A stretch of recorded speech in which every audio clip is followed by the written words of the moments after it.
Hey, yo, what's up YouTube, man? It's your boy Action Jackson. And in today's video, I'm going to be bringing you guys the updates of the Combine. That's strictly one news piece I'm going to do that's not related to Cowboys per maybe, but it relates to the draft.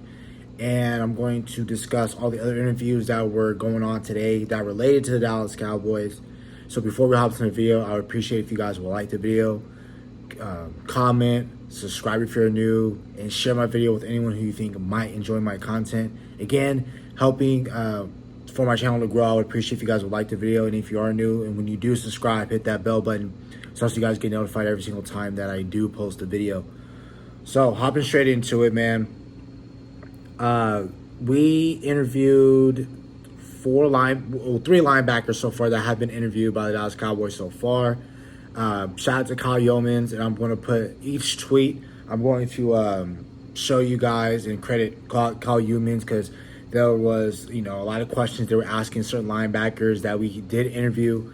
And the first one I'm going to go over from what that I saw was Texas linebacker DeMarvion Overshone. Of course, if I'm saying the name wrong, please correct me in the comment section because I want to make sure I'm getting these guys' name right. But they said they met with the Dallas Cowboys, and he met with Dan Quinn, both in Mobile, Alabama, when they were doing the Senior Bowl, and also in Indianapolis. Because a lot of times how the combine process works, they put them through a lot of rigorous tests. A lot of they'll ask character.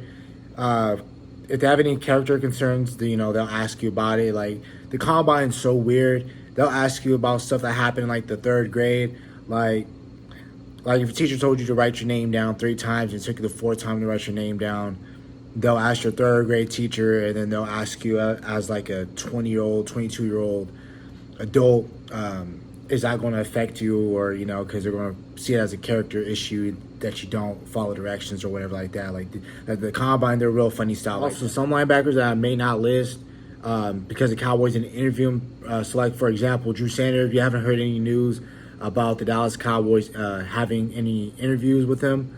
But I think the Dallas Cowboys have Drew Sanders high on their board to where that they don't really see him being there available at 26. So there's a lot of times when, the Dallas Cowboys, they'll interview a lot of different people, but they won't interview certain prospects to show their hand because they didn't interview Micah Parsons because I don't know really what their reasoning on was with not interviewing Micah. But I know the reason why they didn't interview CeeDee Lamb is because themselves didn't know, and a lot of scouts were saying, that's the reason why I don't believe in a lot of draft scouts, because sometimes they're saying, hey, CeeDee Lamb won't be there. But a lot of these scouts, they pretend and they try to fill in the shoes of each 32 franchises and trying to say, oh, this is how they should draft, when in reality, a lot of these other organizations, they don't know how to draft, and some organizations suck at drafting. So some organization like last year, the Saints, they had Trevor Penning as a really high rated tackle. A lot of other organizations didn't, but the Saints did, and they got up and they drafted him pretty high. I think they traded up for him, along with him and Chris Olave. So there's a lot in Dallas ourselves. We had Tucker Charlton high on our board, except for a guy like a T.J. Watt. And look at what the results were in that situation. So a lot of teams, they don't know how to draft. But we didn't interview CeeDee Lamb, and CeeDee Lamb fell down straight to us, and we didn't interview CeeDee Lamb because we thought he wasn't going to be there at pick, 17, 18. So we interviewed Texas linebacker, and then another Washington State linebacker that I believe to be somebody the Dallas Cowboys do draft either day 2 or late into day 2, like round 3, or if he's there in day 3, like round 4, I could definitely see the Dallas Cowboys drafting him.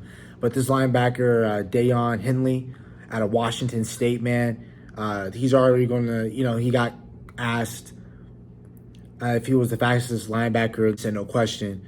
I'll post that, screenshot as well. But linebacker position this year is very scarce. So you got to draft because Dallas Cowboys, we know that for a fact that linebacker is a definite need. And if you wanted a really nice linebacker, you're going to have to spend premium draft pick, whether that is day 1 or early day 2, like round 2.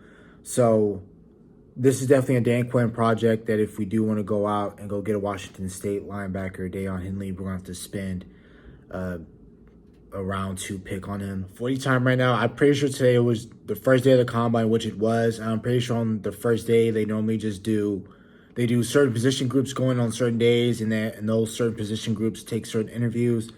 But Dayon, he's 6'2", and he's been having a pretty good, solid college career. Just last year, he had 54 solo tackles, 4 sacks, 3 forced fumbles, a pick. He's really great in coverage. I can definitely see the Cowboys being interested in that sort of linebacker, especially to pair up in this linebacker room, because you don't know how overpriced or if Leighton Vander Esch overpriced himself out of the range for the Dallas Cowboys, and we might have to spend 2 or 3 draft picks on a linebacker this year, depending on how the linebacker class is and where the linebackers may fall. But another linebacker that we did interview was linebacker Derek Hall out of Auburn. The question asked was, did he meet with the Dallas Cowboys? Yes, he did.